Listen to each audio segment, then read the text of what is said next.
Aries. I think that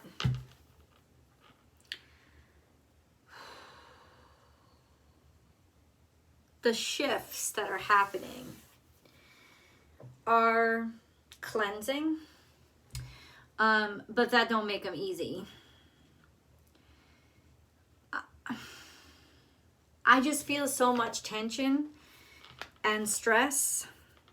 I don't know if it's coming from you or it's about you, but I do feel the energy and the insistence of I'm not going to give up. Not no way, not no how, not for nothing. And I love that about you. That there is a determination to win that's so integral. It goes beyond the ego. It is absolute certainty. And that is the thing that we can all learn from Aries energy. That most wins come from not giving up. That I think that's science. Like I can't confirm, right? I can't give you the Harvard study, but I know that that's real, that tenacity is like 95% of the win. It's just staying in the game and not letting somebody else define you when they say that you shouldn't even be in the game, or that losing means that you shouldn't stay in the game. Bullshit. Let's play another round. You know, it's that energy of I keep going until I win. And I don't do this because you need to validate me. I do this because it validates me to define me instead of a loss defining me. So Aries, as we finish out this year that has arguably been more horrible in some ways than 2020, with the disappointments and the reality checks, and the reality checks of, but I don't want this to be reality anymore. Who says? Especially when we know we can do it differently, right? It's opened up a lot of pathways in you. And there's been, throughout this year, a broadening and expanding of who you now know you are capable of being.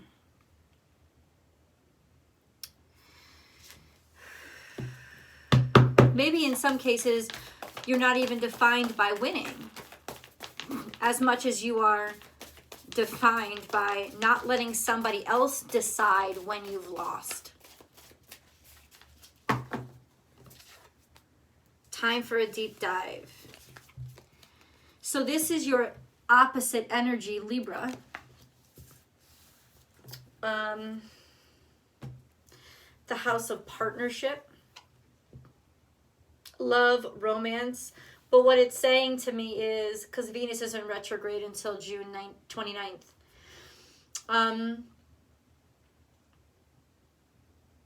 love and partnership are playing a huge role in your moment now, in your energy. And maybe in some ways you're realizing that this is the way I win. This is a new way of playing this whole game. Forget about it as even a game. This is a new way of living. And that I can be myself without having to be by myself or do everything by myself.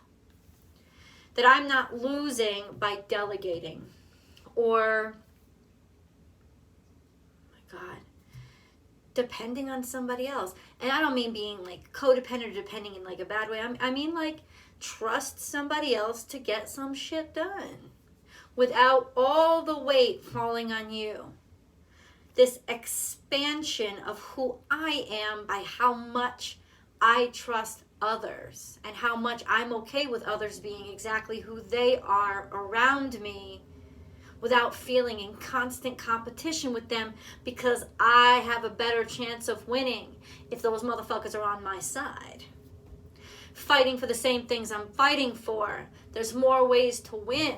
I don't have to be the gladiator. I can be the general, leading from behind. I can be the soldier, standing side by side. My fellow soldiers. I can be the warrior, the Native American warrior, riding side by side with other warriors. They're not in lines, there's no hierarchy, but there's a sense of community that connects them always with each other. And at the end of the day, there's food for everyone. There's so many different ways to win. And Libra energy is telling me that you're undergoing a reconstruction now. Because Libra energy is undergoing a reconstruction now. Venus in retrograde is asking us, how do we value? Do we really value the things that are most important to us? Or have we gotten lost in the superfluous kind of image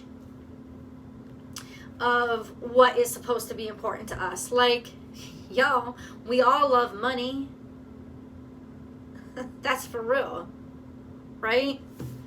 And Venus rules finances. That's why the house of finance, Taurus, right? That's what it's ruled by Venus. Taurus is ruled by Venus. Libra is ruled by Venus. Partnership. It's not love, dude. It's not love. Why? Because that's the 5th house. That's Leo energy. Leo is romance. Because it's idealisms and living the idealism every day and believing it. That's Leo energy. Libra energy is, how do we value others? That's what Venus is really asking us. And Venus retrograde is asking us, how do we value others? Or have we valued others? Have we? You know, like, or have we, are we really letting other people value us when we say, no, I'm going to do it myself. No, I'll take care of it. No, I'm the only one that can do this right. Oh, that might feel real good in the moment. And then ultimately, what comes of that? Isolation, bitterness, fucking exhaustion, just being overworked constantly. And who's doing it? You're doing it. Right? So here we have partnership. One card. And it stands in such a beautiful position to ask you, Aries, how do you want to move forward? How do you want to continue?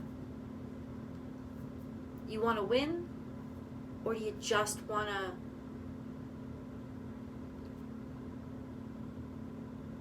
get all the credit? And is that winning? When in your life has that actually accumulated to winning? To take all the credit? Because how much did you have to sacrifice?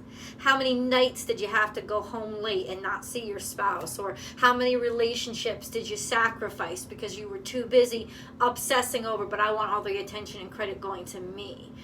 How many times did you turn up another opportunity or skip over even listening to your heart because this charge of the ego was so intent on taking all the credit, it forgot that it was making sacrifices to get that. This is when we weigh the scales again.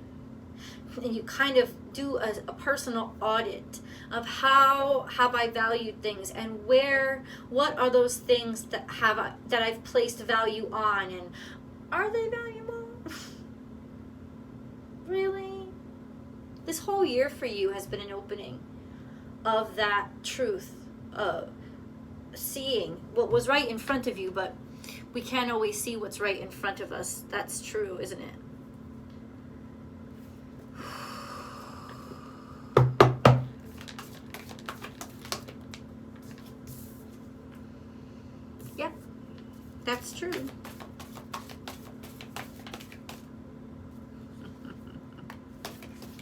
And yep, it's true. It's ego. Lots of cards are coming out for y'all. Ego. Arrogance. And also insecurity. Low self-esteem. It's on the table front and center. You're very close to achieving your goal. You are. Because you're a fucking winner. How did you win? How did you get there? Do you like yourself?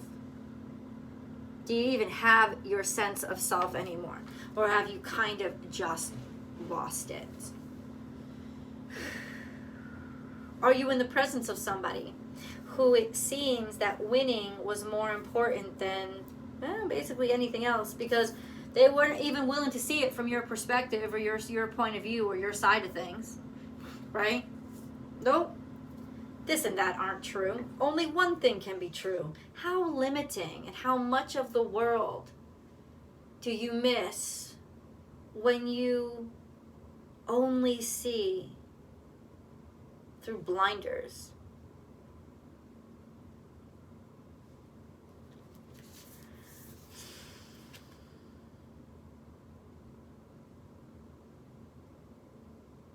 This is in your past.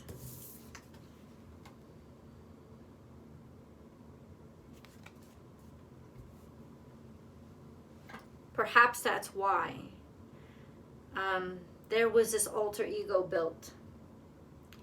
Because there was a destruction of somehow the faith that you once had. And now we have a way to protect ourselves, right? Our arrogance. Which is very, very different than confidence. Well, it's time to let go of that shit now. Yep, because as you see, the adorable little groundhog is saying something's eating away at your heart. And it's not that old thing that happened. It's who you had to become to feel strong as you got through it. That's what's actually eating away at you now. It's not that old thing. What traumatizes us is not the trauma itself, right? The trauma itself then continues to terrorize ourselves way longer than what traumatized us to begin with. And they're separate things. And realizing that is when we gain actual control over healing ourselves. Because we distinguish the truth of the situation, which is that the trauma and what traumatized us are two totally different things. That something has carried on and has continued, because trauma is actually what we've learned from the traumatic experience, decisions that we've made and how we've altered ourselves to be able to kind of adjust to getting our world smashed that way. But it's like constant sickness from there. Once you see that, you can heal it. You know, because somebody has raped you, molested you, neglected you, beaten you, lied to you, gaslighted you, died on you. Not that they didn't love you, but sometimes, I mean, that's all it has to take, right?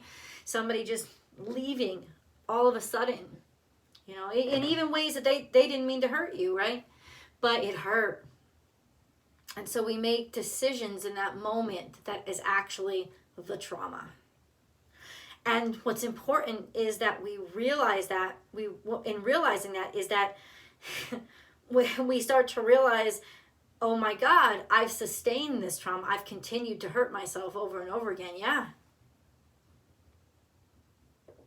But you can't let it go until you see it. Now, this is seeing. Oh, wow, I learned that I can't trust people. But I can trust people. I can trust people. And I can be part of a partnership. And I can be loved. I can. I can. And trust is real.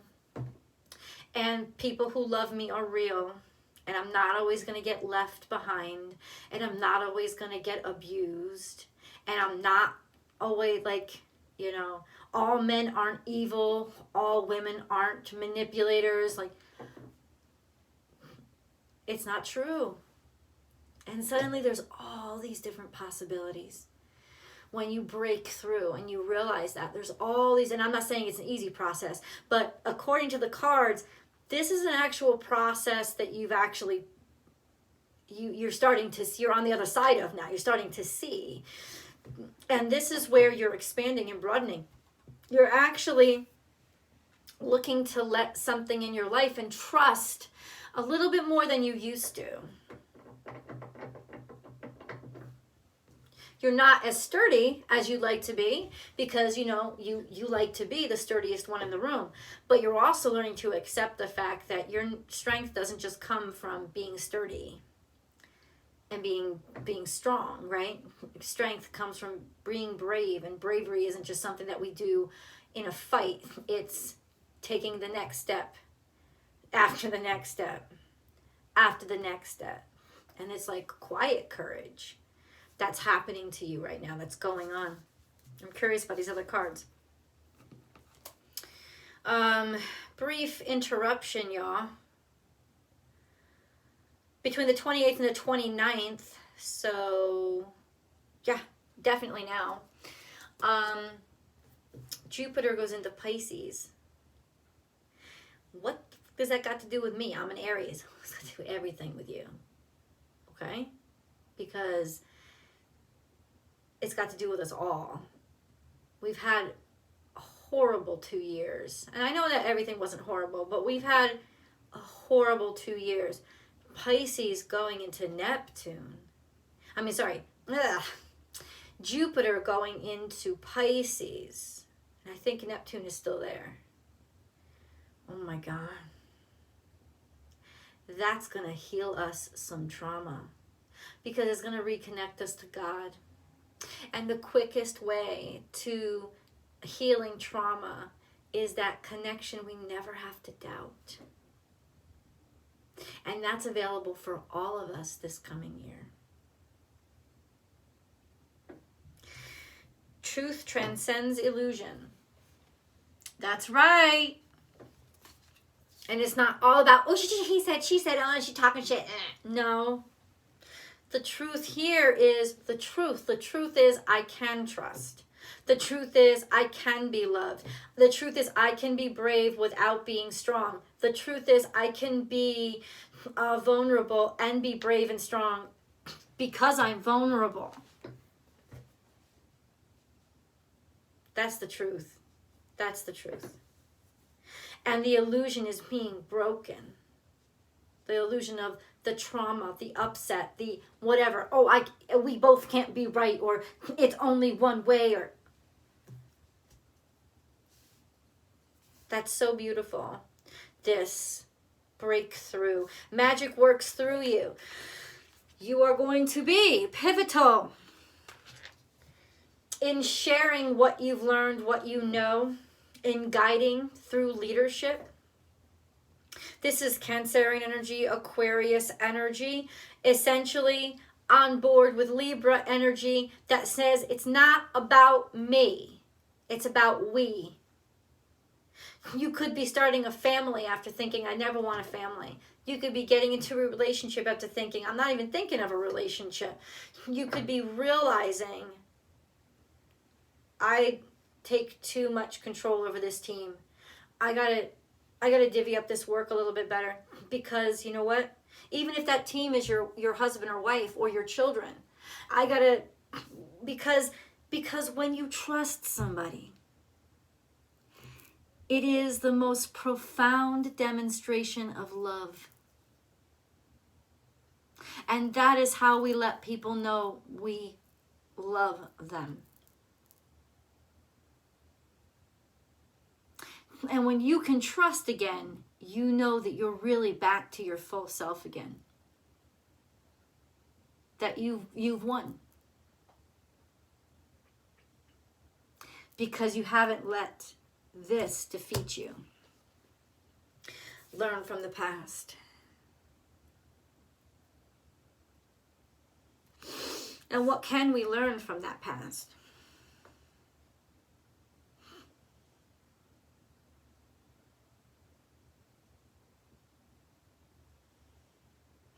If I can get over myself and get through this isolation, I can get through anything.